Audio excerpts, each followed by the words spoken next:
you said as well that the first billion-dollar company in Latin America came out of Brazil as well. It was a mobile one, right? Yes, definitely. Wildlife is the first unicorn of the Brazilian game industry. It's interesting because it's a mobile company. They make games for mobile phones, and there is a lot of huge companies making mobile games here in Brazil. Not only Wildlife, that's worth $1 million company, but also Taps Games, and we have Gazelles, and we have a lot of another ones here in Brazil that are really creating a good and solid uh, company structure.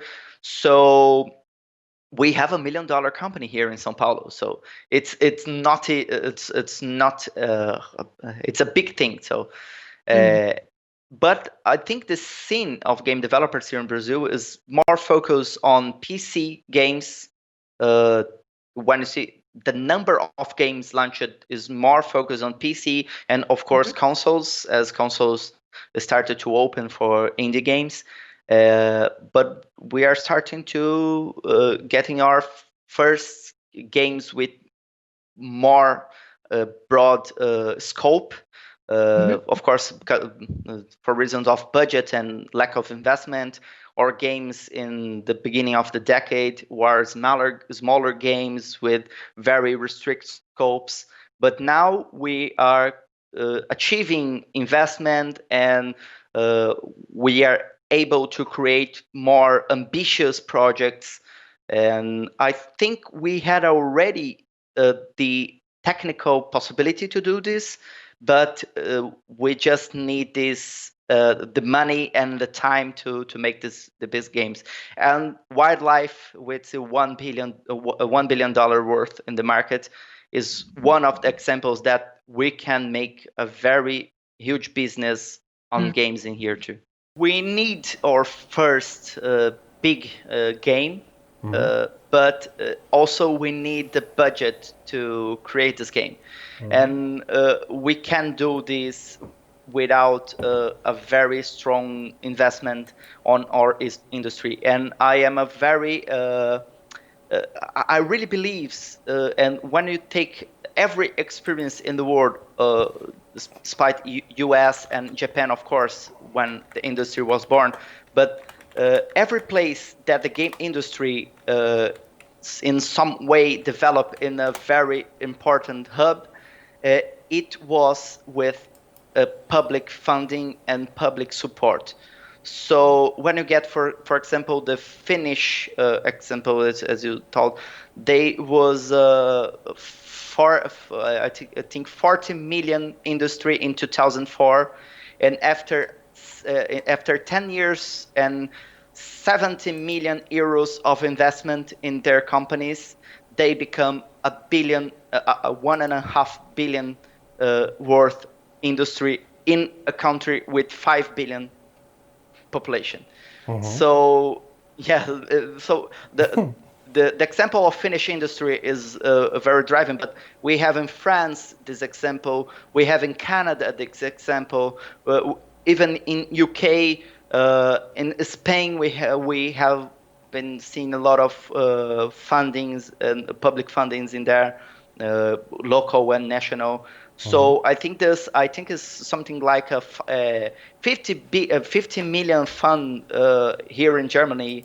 It's a promise for three years in a row. Yeah. So in 3 years. So I think it's very important to create the first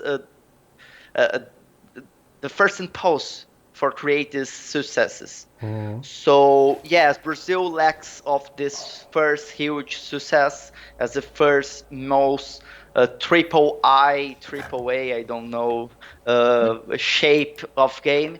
And we need this investment to create this, because I think the most complex game that we made was made with a team with more than 50 people. When you get some AAA announcements, we had 500 people working in the same title. So we need this structure, we need this investment, because I think we had already the technical capabilities and artistical capabilities to create these games. And we also had a very rich culture, a very rich historic background that can create very unique games here in Brazil. Like, for example, the Polish culture was very influential and important to create Witcher and as intellectual property in the games. I think here in Brazil we have a lot of this background and stories around our indigenous legends, around our African Brazilian legends, around our popular culture. We have a lot of things to explore and use in games. How is the situation on the, how to say that in English, on the wages of the team members? So what would you say if you see the USA as possibly the country paying the most for really good game developers, and then having the European countries, so a well-paid or an experienced programmer in Germany on a maybe not senior level, but not team leading programmer earns something between 5,000 and 6,000 euros a month, and then you have a lot of juniors earning much less, and some even more specialized people like back-end senior developer and all those guys earning 7,000-8,000 euros a month. So what would you say about the wages and the earnings? One of our advantages is the cost of living here in Brazil is much less than Europe and US, for example. So I think a 1,000 euro wage here is a very good wage. So it's very interesting, because even not in paid that much, if you convert the currency, of course, we can create good games with a lot of less investment here because of this cost of living. So if you compare, of course, with international power of waging the people you're working in your game, of course, we face a lot of advantages. So definitely any Brazilian game company can pay the same level of wage that a big company outside Brazil in Europe or US or Canada or UK. So what make worth to work here in Brazil is that even with these wages is not as competitive internationally, the cost of living make it more balanced. So yes, it's not a very good wage because most of the companies doesn't have this investment, but also the cost of living make it easier to balance this.